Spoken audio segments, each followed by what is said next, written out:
Doctor وزیر آغا، ولادت 1922، وفات 2010۔ ڈاکٹر وزیر آغا سرگودا میں پیدا ہوئے۔ انہوں نے گورنمنٹ کالج لاہور سے بی اے پاس کیا اور پنجاب یونیورسٹی سے ڈاکٹریٹ کی ڈگری حاصل کی۔ وزیر آغا زمانہ طالب علمی سے محمد دین تاثیر معراجی اور نون میم راشد سے متاثر ہو کر اردو و شاعری کی طرف متوجہ ہوئے۔ انہوں نے نظم میں نئی تجربات سے جدت پیدا کی۔ ادبی جریدے اوراق کے مدیر رہے۔ یہ جریدہ اپنے تحقیق اور تنقیدی مضامین کی وجہ سے ادبی حلقوں میں نہایت تحسین کی نگاہ سے دیکھا جاتا ہے۔ وزیر آغا اپنے منفرد اور جدید تنقیدی نظریات کی وجہ سے اردو ادبی دنیا میں معتبر مانے جاتے ہیں۔ وہ بطور شاعر، نقاد اور صحافی ایک قابل قدر مقام رکھتی ہے، لیکن ان کی ایک اور خصوصیت ان کی انشائیہ نگاری بھی ہے۔ اچوتی، نادر اور منفرد موضوعات کی بنا پر وہ انشائیہ نگاری میں ایک اہم نام ہے۔ تصانیف: اردو ادب میں طنز و مزاح، اردو شاعری کا مزاج، گاس پر تتلیہ، معانی اور تناظر، شام کے منڈیر سے، لکیریں اور دائرے وغیرہ۔ اس نے ایک سین لکھی ہے: ڈاکٹر وزیر آغا چند روز ایک رولر کے ساتھ۔ پچھلی چند روز سے میرے گاؤں کی کچی سڑک کو پختہ کرنے کے لیے ایک رولر آیا ہوا ہے۔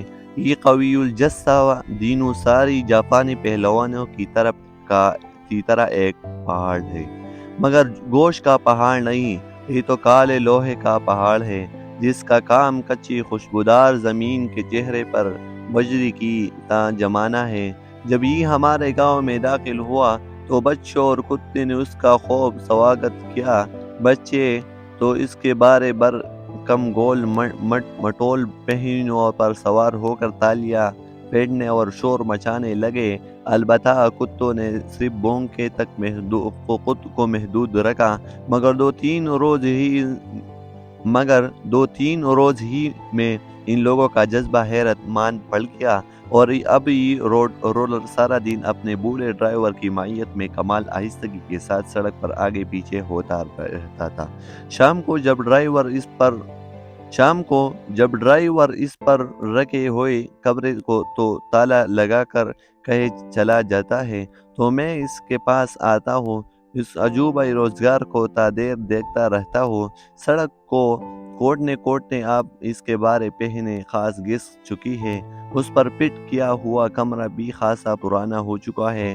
خدا جانے یہ رولر آپ تک کس گارڈ کا تیل پی چکا ہے، یا اتنا بوڑھا اور کس سا پٹا نظر آتا ہے۔ پرسوں یہ سوال میں نے اس بوڑھے ڈرائیور سے کیا تو وہ ہنسنے لگا، بولا: اس اللہ کے لوگ نے کہاں جانا ہے بابو جی، ساری زندگی اسی علاقے میں دونے رمائے پڑا رہا ہے، مگر جناب میں نے کئی رولرز پر کام کیا ہے اور گارڈ کا پانی پی چکا ہو۔ بوڑھی ڈرائیور کی یہ الفاظ سن کر مجھے خیال آیا کہ اصل مارکو پولو یا ابن بطوطہ تو یہ ڈرائیور ہے جس نے رولر کی رفتار سے سیاحت کی ہے۔ اس کی اسپیتازی یا کڑ چلتی گاڑی کی رفتار سے سو میں نے اس سے کہا کہ کبھی مجھے بھی اس کے ساتھ رولر پر بیٹھنے کا موقع دو۔ وہ خوش ہو گیا، کہنے لگا: میں پچھلی 50 سال سے رولر چلا رہا ہوں، آپ پہلے شخص ہیں جس نے رولر پر بیٹھنے کی خواہش کی۔ میں نے کہا: کیا کرو، میں خواہش ہی کا تو مارا ہوا ہوں۔ سو پروگرام طے پا گیا۔ دوسرے روز میں رولر پر سوار ہو گیا۔ یہ کام اتنا ہی مشکل تھا جتنا کسی زمانے میں ہاتھی پر چڑھنا، مگر جس طرح آدمی ایک بار ہاتھی کے ہودے میں بیٹھ جائے تو اس کے دل کی انکار کھل جاتی ہے اور وہ خود کو شہنشاہ جہانگیر سمجھنے لگتا ہے۔ بالکل اسی طرح جب میں رولر کی کمرے تک پہنچنے میں کامیاب ہو گیا تو مجھے محسوس ہوا کہ میں زندگی کے کسی نئی سطح پر اٹھ آیا ہوں۔ تب ایک ہلکے سے جھٹکے کے ساتھ رولر چل پڑا، مگر تادیر میں یہ فیصلہ نہ کر سکا کہ وہ چل پڑا ہے یا ابھی رکا کھڑا ہے۔ یہ سڑک جس پر وہ کام کر رہا ہے نہر کے ساتھ ساتھ بنائی جا رہی ہے۔ میں نے روڈور کی رفتار کا اندازہ لگانے کے لیے ایک نظر نہر کے پانی پر ڈالی۔ پانی کی سطح پر کسی پرندے کا ایک پر بہتا چلا جا رہا تھا۔ دیکھتے ہی دیکھتے وہ روڈور کے برابر سے گزرا اور پھر گزرتا ہی چلا گیا۔ ایک بار پھر مجھے شک پڑا کہ روڈور شاید ابھی چلا نہیں ہے، مگر نہیں، وہ چل رہا تھا۔ وہ دراصل ٹھہراؤ اور رفتار کے درمیان کی حالت میں تھا، یعنی ایک زاویے سے دیکھے تو ٹھہرا ہوا نظر آئے، دوسرا زاویے سے دیکھے تو حرکت کرتا ہوا۔ مجھے اس سے پہلے ٹھہراؤ اور رفتار کے درمیانی وقفے کا کبھی تجربہ نہیں ہوا تھا۔ ابھی تجربہ ہوا کہ تو میں کھل اٹھا۔ گھنٹہ بھر کے لگاتار سفر میں نے بمشکل 50 گز کا فاصلہ طے کیا ہوگا کہ روڈور ایک گرنے درخت تک پہنچ گیا، اور پھر پورے 15 منٹ اس نے درخت کی سائے کو پار کرنے میں لگا دے۔ چنانچہ مجھے ہی موقع ملا کہ میں درخت کے چتنار کو بغور دیکھ سکوں۔ میں نے دیکھا کہ درخت کی شاخوں میں پرندے باطمینان بیٹھتے تھے، کوئی اور سواری ہوتے، مثلاً تانگا، اسکوٹر، ٹریکٹر یا ٹرک، تو ڈر کر اڑ گئے ہوتے، لیکن روڈور کی آہستہ خرامی انہیں قطعاً بھی چین نہیں کیا تھا۔ انہیں پرندوں میں مجھے ایک بل بطوڑی چھوٹے الو کی ماں اپنے 3 نٹ کٹ نونہالوں کے ساتھ ایک شاخ پر بیٹھی دکھائی دی۔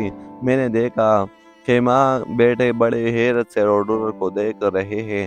وہ اتنی حیرت سے زدہ تھے کہ ان کے گول گول زیر آنکھوں کے سوراخوں سے باہر نکل آئے تھے۔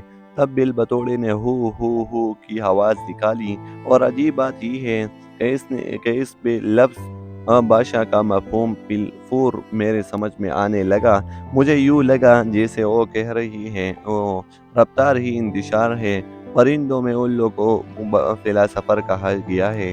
اس نے روز اگر الو صاحب کی تشریف فرما ہوتے تو شاید مجھے دانائی کی کسی اور پر سے بھی آشنا کرتے، مگر بیگم الو کی بات بھی سے بھی خاصا مطمئن تھا، اور ہمارے مستورات تو کبھی بولے سے بھی ایسی دانائی کا مظاہرہ نہ کر۔ بس یہ ہے روڈر کے رفتار ہم نے کچھ الفاظ میں واضح کیا۔